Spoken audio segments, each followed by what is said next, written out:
మీ పిల్లల్ని ఎందుకు దుబాయ్ పంపించాలనుకుంటున్నారు? అప్పులోళ్ళు ఊరుకోవట్లేదమ్మా. అప్పులోళ్ళు ఊరుకోకపోతే పిల్లల్ని దుబాయ్ పంపిస్తారా? అక్కడ దుబాయ్కి వెళ్ళిన తర్వాత అక్కడ వ్యభిచారం చేస్తారో ఏం చేస్తారో నీకు తెలియదు. దానిలోకి దిగితే అప్పుడు నువ్వేం చేస్తావు? పిల్లల్ని చాలా మంది వెళ్తున్నారు కదమ్మా. చాలా మంది వెళ్తే పిల్లల్ని పంపిస్తావా నువ్వు? ఇరుగు పొరుగు వాళ్ళ మాటలు అమ్మ బ్లాక్ మెయిల్ చేయడం కూడా స్టార్ట్ చేసింది మేడం. నేను చచ్చిపోతాను.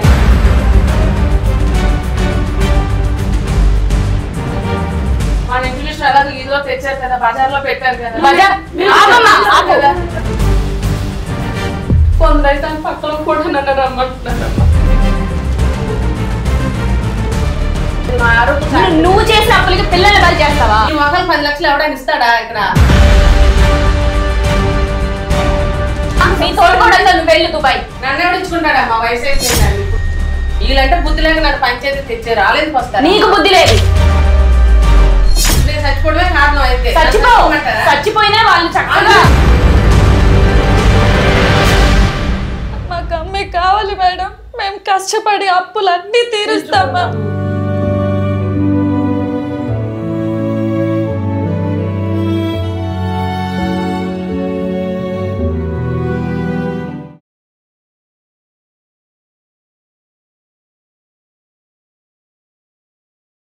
అందరికీ నమస్తే. నేను మీ లక్ష్మీ ప్రసన్న. ఈరోజు మన స్టూడియోకి తల్లి 2 కూతుర్లు వచ్చి ఉన్నారు. ఆ తల్లి కూతుర్ని దుబాయ్ పంపించాలనుకుంటుంది. అసలు దుబాయ్ ఎందుకు పంపించాలనుకుంటుంది, వాళ్ళ ప్రాబ్లం ఏంటి, వాళ్ళ మాటల్లోనే తెలుసుకుందాం. నమస్తే అమ్మ. చెప్పండి మీ ప్రాబ్లం ఏంటి? నమస్తే అండి, నేను స్వాతినండి. మా సిస్టర్ రజని. మేము వరంగల్ నుంచి వచ్చాం. మా ఇంట్లో నేను, మా అమ్మ, మా చెల్లి ముగ్గురమే ఉంటామండి. మీ నాన్నగారు? మా నాన్నగారు చిన్నప్పుడే చనిపోయారండి. ఓకే. మేమిద్దరం కూడా స్కాలర్షిప్లో చదువుతున్నాము. తను స్పోర్ట్ ప్లేయర్, నేను వచ్చేసి కాలేజ్ ఇంటర్ సెకండ్ ఇయర్. మేము చాలా బాగా చదువుకుంటాము. తను కూడా చాలా బాగా స్పోర్ట్స్లో చేస్తుంది. కానీ ఒక లాస్ట్ 6 months నుంచి మా అమ్మ ఏంటి అంటే మాకు చాలా టార్చర్ చేస్తుంది మేడం. ఎలా టార్చర్ చేస్తుంది? తిట్టడము, అరవడము. మీ నాన్న తాగి నన్ను అప్పులు చేస్తున్నాడు, మీరేమో ఎక్కడ ఏం వర్క్ చేస్తలేరు, మమ్మల్ని దుబాయ్ పోమంటుంది మేడం. దుబాయ్ పంపించాలనుకుంటుంది. ఆ దుబాయ్కి వెళ్తే అక్కడ మేము ఏం వర్క్ చేయాలనేది కూడా అమ్మకి తెలియదు. కానీ మేమైతే వెళ్ళాలి అని ఫిక్స్ అయ్యింది ఆమె. చుట్టుపక్కల చెప్పిన మాటలు వింటుంది. చెప్పుడు మాటలు విని మిమ్మల్ని దుబాయ్ పంపించాలనుకుంటున్నారు. అక్కడ ఏం చేస్తారో కానీ మీకు తెలియదు. మేము ఆల్రెడీ అమ్మకు చెప్తూనే ఉన్నాం, అక్కడ బాగుండదమ్మా, మేము అక్కడికి వెళ్ళాము, మేము ఇంత బాగా చదువుతున్నాం కదా, మేము కూడా కొద్దిగా మా స్టడీ కంప్లీట్ అయ్యాక జాబ్ చేస్తాము. ఆల్రెడీ నేను జాబ్ క్యాంటీన్లో చేస్తున్నాను మేడం, పార్ట్ టైం చేస్తున్నాను కాలేజ్ అయిపోయాక. మా చెల్లి ఇప్పుడు స్పోర్ట్స్ ప్లేయర్ కదా, తను కూడా చాలా బాగా చేయాలని, తనకు డ్రెస్సెస్ కానీ షూస్ కానీ దానికి కావాల్సి వస్తే నేను పార్ట్ టైంగా అమ్మకి తెలియకుండా చేస్తున్నాను. మళ్ళీ అమ్మని ఇబ్బంది పెట్టడం ఎందుకు అని ఇంత కష్టపడుతున్నాము. మాకు కూడా మా నాన్న లేని చోటు బాగా సొసైటీలో కూడా చాలామంది అంటుంటారు, మీ ఇంట్లో మగ దిక్కు లేదు అని చిన్న చూపు చూస్తుంటారు. అయినా కూడా మేము అవన్నీ ఎవరి మాటలు వినకుండా, ఎవరిని పట్టించుకోకుండా మా కాళ్ళ మీద మేము నిలబడాలని చాలా ప్రయత్నిస్తున్నాము. చాలా కష్టపడుతున్నాము. చదువుకుంటూ పార్ట్ టైం జాబ్ చేస్తున్నా కూడా మిమ్మల్ని దుబాయ్ పంపించాలనుకుంటున్నారు. మీరు చెప్పకుండా ఎందుకు దాస్తున్నారు? మీ చెల్లికి షూస్ అన్ని కొనిస్తానంటున్నారు కదా, అది తనకి తెలియజేయాలి కదా మీరు చేస్తున్నట్టు. వేరే పరిస్థితులు అమ్మ లేదు మేడం. అమ్మ ఎంతసేపుకి మమ్మల్ని ఇప్పుడు ఎట్లా పంపించాలనుకుంటుంది. అక్కకు తెలుసు ఇంకొక 3 monthsలో నాకు స్పోర్ట్స్ స్టార్ట్ అయితే స్టేట్ లెవెల్కి వెళ్ళాలి. అది మాకు మాత్రం తెలిసింది. మేము అర్థమయ్యేలాగా అమ్మకి చెప్పాలని కూడా ఆమె అర్థం చేసుకునే స్థితిలో లేదు ఆమె. బయట వాళ్ళు చెప్పిన మాటలు వింటుంది. నాన్న చనిపోయిన తర్వాత ఎవరు మమ్మల్ని పట్టించుకోలేదు. ఇప్పుడు మేము కొంచెం ఒక ఏజ్కి వచ్చేటప్పటికి అందరు చెప్పిన మాటలు అమ్మ ఎంతమ్మా మీ వయసు అంత? ఇప్పుడు అక్క ఇంటర్ సెకండ్ ఇయర్ చదువుతుంది, నాది ఇంటర్ ఫస్ట్ ఇయర్ ఇప్పుడు. ఓకే. 16-17 years.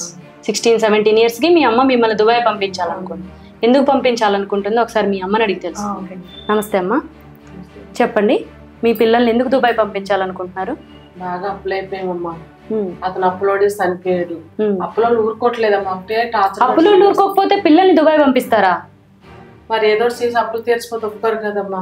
వాళ్ళని దుబాయ్ పంపిస్తే ఆ డబ్బులతోటి నువ్వు అప్పులు తీర్చాలనుకుంటున్నావు కదా, నీ కన్న బిడ్డల్ని, చిన్న పిల్లలు వాళ్ళు 16-17 years, అక్కడ ఏమి కాదంటమ్మా, మాకు తెలిసిన వాళ్ళు ఉన్నారట. అక్కడ మంచిగానే చూసుకుంటారట. అక్కడ ఏం చేస్తారో నీకు తెలియదు కదా, తెలియకుండా నువ్వు ఎలా పంపించాలనుకుంటున్నావు పిల్లల్ని? ఏం చేస్తారమ్మా, ఏదో ఇంట్లో పని అంట, పిల్లలు బాగానే చూసుకుంటారంటమ్మా. ఇంట్లో పనులు చిన్న పిల్లలతో చేపిస్తారా? మరి ఏం చేయాలమ్మా, ఇక్కడ నా వల్ల అవ్వట్లేదు. 10 లక్షల దాకా ఓడిసిపోయాడు ఆయన. పిల్లలు ఎన్నో బాధలు పడి కష్టాలు పడి పెంచుకున్నానమ్మా, ఇంకా నా వల్ల కావట్లేదమ్మా. నీ వల్ల కాకపోతే పిల్లలు పార్ట్ టైం జాబ్ చేస్తున్నారు, వాళ్ళ వర్క్స్ వాళ్ళు చేసుకుంటున్నారు, వాళ్ళ డబ్బులు వాళ్ళు సంపాదించుకుంటున్నారు అని చెప్తున్నారు కదా. ఊరుకోవట్లేదమ్మా, ఏదో చేసి అప్పులు తీర్చాలి. నేను అన్ని పిల్లలకి చెప్పుకోలేదు కదమ్మా. కొందరైతే పక్కన కూడా నన్ను రమ్మంటున్నారమ్మా. నా ఆరోగ్యం కూడా బాగాలేదు, నేనేమి చేయలేని పరిస్థితి. అలా అని కాదమ్మా, దుబాయ్ పంపించడమే పరిష్కారం అని చెప్పి మీరు ఫీల్ అవుతున్నారు. పిల్లలు చదువుకుంటా అంటున్నారు, 3 months లో తనకి స్పోర్ట్స్ లో వస్తుందని చెప్తుంది తను. నాకు తెలుసమ్మా, నా పిల్లలు బాగా చదువుకుంటే నాకు సంతోషం కాదు. ఆయన ఎప్పుడో పెళ్లిళ్ళు చేసేద్దామన్నాడు. చిన్న పిల్లలు అని నా బలవంతంగా నాకు ఇంతవరకు. చిన్న పిల్లలని పెళ్లిళ్ళు చేయొద్దు అనుకున్నారు, కానీ చిన్న పిల్లల్ని దుబాయ్ పంపించాలని ఎలా అనుకుంటున్నారు మీరు? తప్పనిసరి అవుతుందమ్మా, అప్పులో కొట్టలేదమ్మా. 10 లక్షలు ఎక్కడి నుంచి తెచ్చి తీరుస్తాను. అక్కడ దుబాయ్కి వెళ్ళిన తర్వాత అక్కడ వ్యభిచారం చేస్తారో ఏం చేస్తారో నీకు తెలియదు. దానిలోకి దిగితే అప్పుడు నువ్వేం చేస్తావు పిల్లల్ని? చాలా మంది వెళ్తున్నారు కదమ్మా. చాలా మంది వెళ్తే పిల్లల్ని పంపిస్తావా నువ్వు? మరి ఏం చేయనమ్మా, నేను నా వల్ల అవ్వట్లేదు. మేము న్యూస్లలో చూస్తున్నాం, మాకు అందుకు భయం వేస్తే మేము వెళ్ళాలని అనుకోవట్లేదు. ఏమంటే ప్రేమగా పెంచాను, ప్రేమగా పెంచావు, ప్రేమగా పెంచావు. పంచది తెచ్చిన పరుగు తీస్తాను అనుకోలేదు. నువ్వు పరుగు తీయాలని కాదమ్మా,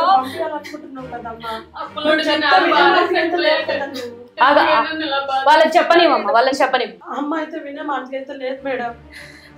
మాకు తెలుసు అక్కడ ఏం చూసాం. మేము ఇప్పుడు యూట్యూబ్లలో ఫేస్బుక్లో చూస్తూనే ఉన్నాము, బయట దేశం పోయిన వాళ్ళ పరిస్థితి ఏంటని.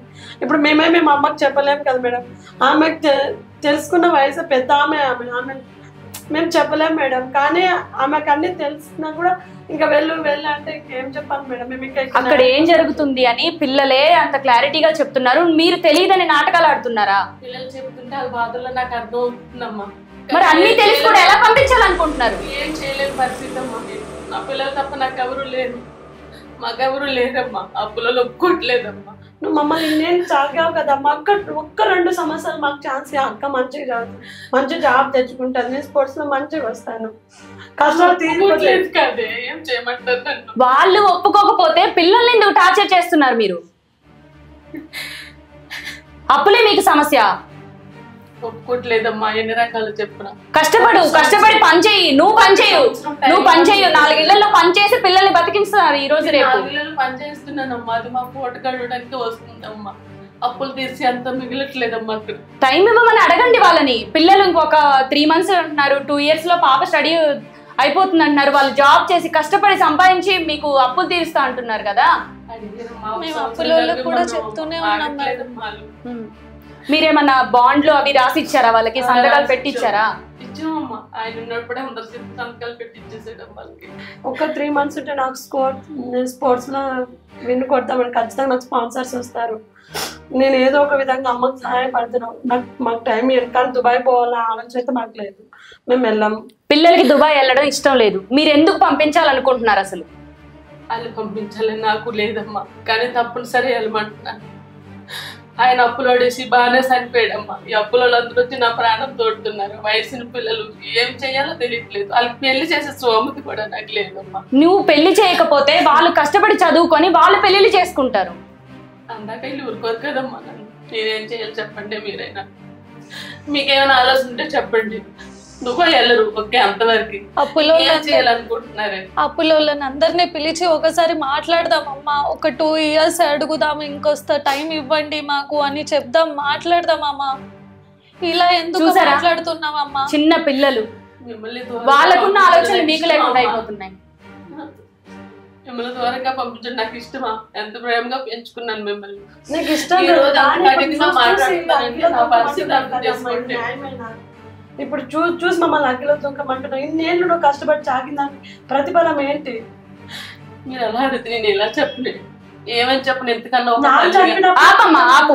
నాన్న చనిపోయినప్పుడే చుట్టాలు ఎవరు మనకి సాయం లేరు. ఇప్పుడు వాళ్ళని నమ్మి మమ్మల్ని పంపించాలనుకుంటారు, ఇది న్యాయమేనా నీకు? వాళ్ళని నమ్మి పంపించడం ఏంటే, మన ఇంటి పరిస్థితి పెట్టి పంపిస్తున్నాను. ఆడికి పోతే ఏం చేస్తున్నారు తెలుస్తుంది కదా నీకు? తెలుస్తుంది. ఇళ్ళందరూ తిరిగి రాలేదా? తెలిసి కూడా పంపించాలనుకుంటున్నారా?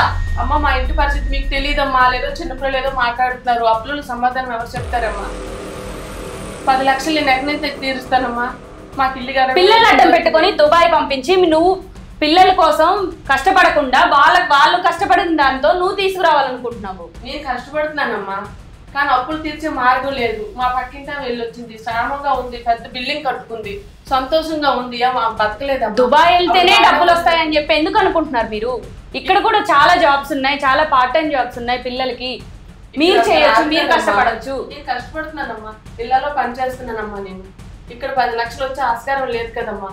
అందుకే 4 వెళ్ళమంటున్నానమ్మా. నాకు సత్తమ్మా నా పిల్లల్ని పంపించడం. సరదాగా పంపించాలనుకుంటున్నారు, అన్ని తెలిసే పంపించాలనుకుంటున్నారు. తప్పనిసరి పంపిస్తున్నానమ్మా, వాళ్ళతో మాట పడలేక. తప్పనిసరిగా వాళ్ళు వెళ్ళడానికి వీలు లేదండి. ఇప్పుడు ఇరుగు పొరుగు వాళ్ళ మాటలని అమ్మ బ్లాక్ మెయిల్ చేయడం కూడా స్టార్ట్ చేసింది మేడం. నేను చచ్చిపోతాను మీ నాన్న లెక్క. మరి అంతకన్నా మార్గం లేదమ్మా. చచ్చిపో వాళ్ళని దుబాయ్ పంపించేదానికన్నా చచ్చిపో. మన ఇంటి విషయం ఎలాగో ఇదిలో తెచ్చారు కదా, బజార్ లో పెట్టారు కదా. మేము చెప్తున్నప్పుడు వింటలేదు కదా అమ్మా నువ్వు. పిల్లల సమస్య కోసం మా దగ్గరికి వచ్చారమ్మా, బజార్ నేను పెట్టలేదు. ఇది పంచాయతీ కదమ్మా, నలుగురు చూసేలా తెచ్చారు కదమ్మా. అప్పుడు నీకు తెలియాలి, నీలాంటి ఇంకో నలుగురు కూడా తెలియాలి. ఇప్పుడు అక్కడ నన్ను దుబాయ్ పంపిస్తే మేము అక్కడ ఏమన్నా అయిపోతే అప్పుడు తెలుస్తుంది కదమ్మా. ఏమవుతుంది? పిన్నం వెళ్ళొచ్చింది కదా, పిన్నం ఉంటది నీకు తోడు. ఆమె పెద్దామమ్మా, మేము ఎంతున్నామే. మాకు స్టడీలో కూడా మా స్కూల్లో టీచర్స్ వాళ్ళు, బయట బంధువులు వాళ్ళు కూడా కొంచెం హెల్ప్ చేస్తున్నారు. మేము అమ్మని కూడా ఎక్కువ ఇబ్బంది పెట్టాం మేడం డబ్బుల కోసం. మీరు ఇబ్బంది పెట్టట్లేదు, అప్పులో ఊరుకుంటారమ్మా. అది చూస్తున్నావు కదా రోజు ఇంటి మీదకి ఎంతమంది వస్తున్నారు. ఒకసారి కూర్చొని మాట్లాడదాం అమ్మా, ఒక 2 years టైం అడుగుదాం, తర్వాత మనం ఇంట్రెస్ట్ తో సహా తీర్చేద్దాం అమ్మా. ఏదో ఆలోచించండి మీరైతే, సమాధానం చెప్పండి. ఏం ఆలోచిస్తారు? వాళ్ళైతే దుబాయ్ వెళ్ళడానికి వీల్లేదు. పిలిపించండి అప్పుల వాళ్ళని పిలిపించండి ఇక్కడికి. మీకు ఏం తెలుసమ్మా? మీరు ఏసీ ఫ్యాన్ కింద కూర్చుని మాట్లాడినంత విధానం కాదమ్మా ఇది. నా పిల్లలు నా ఇష్టం, నా పిల్లల గురించి నాకు తెలుసమ్మా. నా పిల్లలే నేను పాటు చేసుకోనమ్మా, నాకు తెలుసమ్మా. పిల్లల జీవితాన్ని నాశనం చేస్తావా? నాశనం చేస్తానమ్మా. నా పిల్లల గురించి నాకు తెలీదా?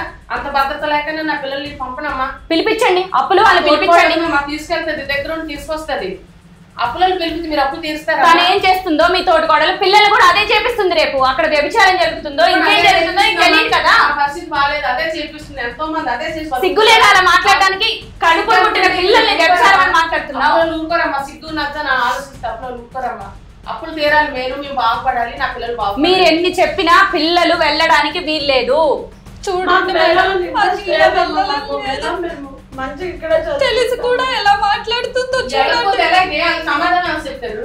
మేము మాట్లాడుతున్నాం, మనం ఎందుకు మమ్మల్ని పదే పంపించడానికి అలా జరుగుతుంది తెలిసి కూడా మమ్మల్ని పంపించుస్తామని ఎలా అంటున్నావు అమ్మ? ఊరుకోండి, ఏడవకండి. చూడమ్మా, అప్పుల వాళ్ళని మీరు ఇక్కడ పిలిపించే ఏర్పాటు చేయండి. ఎవరి దగ్గర ఎంత తీసుకున్నారు? ఎందుకు రారు? మీ దగ్గర బాండ్స్ ఉన్నాయని చెప్పారు కదా, మరి పిలిపించండి. ఇక్కడ పిలిపిస్తే అసలు ఎంత ఉంది, పిల్లలు ఎన్ని రోజుల్లో తీర్చగలుగుతారు, నువ్వెంత తీరుస్తావు? ముగ్గురు కలిసి కష్టపడండి. ముగ్గురు కలిసి కష్టపడి అప్పులు తీర్చడానికి ట్రై చేయండి. అవును, మీ దగ్గర లేవు కాబట్టి వాళ్ళని రిక్వెస్ట్ చేయండి. రిక్వెస్ట్ చేసి మేము సంవత్సరానికి ఇంత తీర్చుకుంటామని చెప్పండి. అంతేకాని పసిపిల్లల్ని దుబాయ్ పంపించాలన్న మూర్ఖత్వపు ఆలోచన. ప్రయత్నించానమ్మా, ఊరుకునే పరిస్థితుల్లో లేరు తల్లి. లేకపోతే నా బిడ్డలు నేను ఎందుకు అమ్ముకునేదో వస్తాను, నా పిల్లల్ని ఎందుకు నేను ఎంత టార్చర్ పెడతాను? ఒక్కసారి మాట్లాడదాం, అందరం కూర్చొని అసలు అప్పుల వాళ్ళకి అసలు మీకు ఇంత పిల్లలు ఉన్నారని అసలు చెప్పే అంత కారణం కూడా లేదు కదా. అది తెలుసు కదమ్మా, ఉన్నూరులోనే కదా కనబడదా మాకు. అయితే మాత్రం దుబాయ్ పంపించాలనే ఆలోచన ఎందుకు? వేరే ఏదన్నా పనులు చేసుకోవచ్చు కదా. ఏమీ లేదమ్మా, మా తోడుకోళ్ళు వెళ్ళి వచ్చింది, బాగా సంపాదించుకుంది. పిన్ని మాటలు వినద్దమ్మా. పిన్ని ఎలాంటిదైతే చూసుకుంటానన్నది. ఏది చేస్తుందో అక్కడ వీళ్ళని కూడా అదే చేపిస్తుంది. ఏది చేస్తే ఏముందమ్మా, బాగుపడతాం కదా. అంటే పిల్లలు ఏది చేసినా సరే నీకు మాత్రం డబ్బు కావాలి అంతే కదా. చెప్పండి, నేనేం నగలు చేయించుకోవాలి, నాడేలు చేయించుకోవాలి కాదమ్మా, అప్పులు తీర్చాలి, ఆ కళ్ళే కుదిరించుకోవాలని నా బాధమ్మా. అందుకు పిల్లలు అడ్డం పెట్టుకుంటావా? మరి ఏం చేయనమ్మా, కొంచెమైనా సిగ్గెందుకమ్మా? నాకైతే వయసు లేదు. నా వయసు ఉన్నాను, కష్టపడి నా పిల్లలు పెంచాను. ఇప్పుడు నా వల్ల అవ్వట్లేదు, నా ఆరోగ్యం. నువ్వు చేసిన అప్పులకి పిల్లల్ని బలి చేస్తావా? నేను చేయలేదమ్మా, నాన్నగారు చేశారు. అదే మీ ఇద్దరు కలిసి చేసిన తప్పుకి పిల్లల్ని బలి చేస్తారా? ఆయన చేతి పాడైపోయాడమ్మా. ఈ తలరేపు నాకు తగులుకుంది, పరుగు పోతుంది. లాస్ట్ కన్ని పిల్లలే నన్ను ఈదులు పెట్టేశారు. అమ్మ నువ్వు ఈదులు పెట్టావు అన్నాక మమ్మీ మా భవిష్యత్తు గురించి నువ్వు ఇన్నేళ్ళు కష్టపడి సాకినందుకు మమ్మల్ని చదివించినందుకు నీకు పేరు లేకుండా పోతుంది. మేము అక్కడ పోయినామంటే పలానా ఆమె బిడ్డలు ఇలా బతికారని చెప్పి నీకే ఊళ్ళో తెలుస్తుంది ఏంటే, ఊళ్ళో నన్ను చెప్పుకొని తిరుగుతాం. అసలు బ్రతికి మళ్ళీ వస్తామని నమ్మకం ఉంటుందమ్మా నీకు? ఏమవుతుంది? ఎందుకు బతుకు పిన్నాం ఉంది కదా మీకు. పిన్నామంటే ఆ వయసులో పెద్దది ఆమె అన్ని చూసిందమ్మా. చూసావా పిల్లలుగా ఉంటది పిన్ని. పిన్ని మాతో ఉండదమ్మా, ఎవరెవరు వాళ్ళు సపరేట్గా ఉంటుంది. ఇప్పుడు నాన్న చనిపోయినప్పుడే మనకి ఎవరు ఇక్కడ లేరు, మనకి ఎవరు సహాయం లేరు. అలాంటి మేము అక్కడికి వెళ్ళినాక కష్టాలలో ఉన్నామంటే ఎవరైనా వస్తారా? నీకు నమ్మకం ఉందా ఇంకా? అమ్మ మీకు ఆస్తులు ఏమి లేవా వెనక? చెన్నిల్లు ఉంది. మీరు ఇప్పుడు ఇక్కడ ఉంటున్నారు కదా, ఆ ఇల్లు అమ్మడానికి ట్రై చేయండి. ఫోన్ అదంతా రాదు, 10 లక్షలు రాదు, 2 లక్షలు. 2 లక్షలు రానివ్వండి. 2 లక్షలు వచ్చినా సరే సగం అప్పు తీర్చేయండి. మరి అలా ఊరుకోవట్లేదమ్మా. ఒకసారి ఇల్లు అమ్మటానికి మీరు ఇష్టపడట్లేదు, కానీ పిల్లల్ని మాత్రం, కడుపును పుట్టిన పిల్లల్ని మాత్రం దుబాయ్ పంపించాలనుకుంటున్నారు. ఇష్టం లేకపోవడం కాదమ్మా, అంతా ఒకసారి కావాలంటున్నారు. 2-3 నెలల్లో క్లియర్ చేయమంటున్నారమ్మా. వీళ్ళు లేకపోతే 2-3 లక్షల కన్నా ఎక్కువ రాదు. మిగతా ఎక్కడ తెస్తారు? ఇప్పుడు కొంత ఇచ్చి తర్వాత కొంత ఇస్తానని చెప్పండి, రిక్వెస్ట్ చేయండి. వ్యభిచారం చేస్తే వస్తాయి డబ్బులు. అవునమ్మా, ఉన్న పాటలు కానీ వెళ్ళినప్పుడే 10 లక్షలు ఇస్తాను అంటున్నారు. ఆ 10 లక్షలు నేను అప్పు తీర్చేస్తాను. ఈ ఒకళ్ళు 10 లక్షలు ఎవడైనా ఇస్తాడా? ఇక్కడ ఏం మాట్లాడుతున్నావు? మరి ఏం చేయమంటావు? ఏం మాట్లాడుతున్నావు? ఇప్పుడు మనకు మమ్మల్ని 10 లక్షలు కమ్మేస్తున్నావు నన్ను అక్కడ మళ్ళీ వచ్చేస్తారు కదా, ఏడొస్తాము. వాళ్ళు పంపిస్తారు తీసుకొస్తుంది. మా పిన్ని వల్ల మా అమ్మ ఇలా తయారైపోతుంది మేడం. ఇంతకుముందు ఎప్పుడు మాట్లాడేది కాదు. ఆమె ఎప్పుడైతే దుబాయ్ నుంచి వచ్చింది ఇంకా అప్పటి నుంచి మా మీద టార్చర్ చేస్తుంది. మనకి ఏదో మార్గం లేదమ్మా. ఏదో మార్గం లేదని చెప్పి మమ్మల్ని తప్పదు. ఇప్పుడు నువ్వు వెళ్ళమ్మా, నీ తోడుకోవడంతో నువ్వు వెళ్ళు దుబాయ్. నన్ను ఎవడించుకుంటాడమ్మా? వయసు అయిపోయిందండి ఇప్పుడు. అలా అని పసిపిల్లలు పంపిస్తావా? వాళ్ళేం పసిపిల్లలు కాదమ్మా, వయసు వచ్చింది కదా. వయసు వస్తే పెళ్లి చేయాలన్న ఆలోచన ఉండాలి. పెళ్లి ఎలా చేస్తానమ్మా? పెళ్లి లేదు, పెళ్లి చేయాలన్నప్పుడు మాకు పెళ్లి చేసుకునే మార్గం మాకు ఇంట్రెస్ట్ లేదు. నీ అప్పు తీర్చిన తర్వాత మేము లైఫ్ లో సెటిల్ అయిన తర్వాత మేము పెళ్లి గురించి ఆలోచిస్తాం. ఎప్పుడు తీరుస్తాం అప్పు? తీరుస్తామమ్మా, కొంచెం టైంకి తీరుతుందమ్మా. వాళ్ళు ఊరుకోరమ్మా, మీరు చెప్పినంత ఈజీ కాదమ్మా. అక్కడ అన్ని అనుభవించి అందుకే పిలిపించండి, వాళ్ళని పిలిపించండి. ఒప్పిస్తున్నాను నేను. అప్పులు వాళ్ళని పిలిపించండి ఇక్కడికి. వాళ్ళెందుకమ్మా పంచాయతీకి వస్తారు? అప్పులు ఇచ్చిన వాళ్ళు ఎందుకు రారు? వాళ్ళు ఇక్కడికి రారమ్మా. మా ఇంటి దాకా వస్తారు, మమ్మల్ని లొల్లి చేసి వెళ్ళిపోతున్నారు. వాళ్ళు ఇక్కడ దాకా రారమ్మా. వీళ్ళంటే బుద్ధి లేక నన్ను పంచాయతీ తెచ్చారు. వాళ్ళెందుకు వస్తారు? నీకు బుద్ధి లేదు. పిల్లల్ని తెచ్చారంటున్నావు. ఇప్పుడు మీరు బుద్ధి ఉంటే మాట్లాడుతున్నారా అమ్మా? మాట్లాడుతున్నారు కదా, నా బిడ్డల్ని అమ్మేస్తానని అంటున్నారు కదా. ఎలా ఒప్పుతుందమ్మా నీకు మనసు? అసలు ఇన్నాళ్ళు సాకిందానికి ఏమైనా ఉందా? మరి ఏం చేయమంటారే? ఏదో ఒకటి న్యాయం చేయండి. ఏడకుండా నీకు న్యాయం జరుగుతుంది తప్పకుండా. నేను చచ్చిపోవడమే కారణం. అయితే చచ్చిపోయినా వాళ్ళు చక్కగా చచ్చిపోయిన వాళ్ళ డబ్బులు అడిగే వాళ్ళు ఉండరు. అవును, కష్టపడి తీర్చుకుంటారు వాళ్ళు. నువ్వు చచ్చిపోయినా వాళ్ళకి అవసరం లేదు.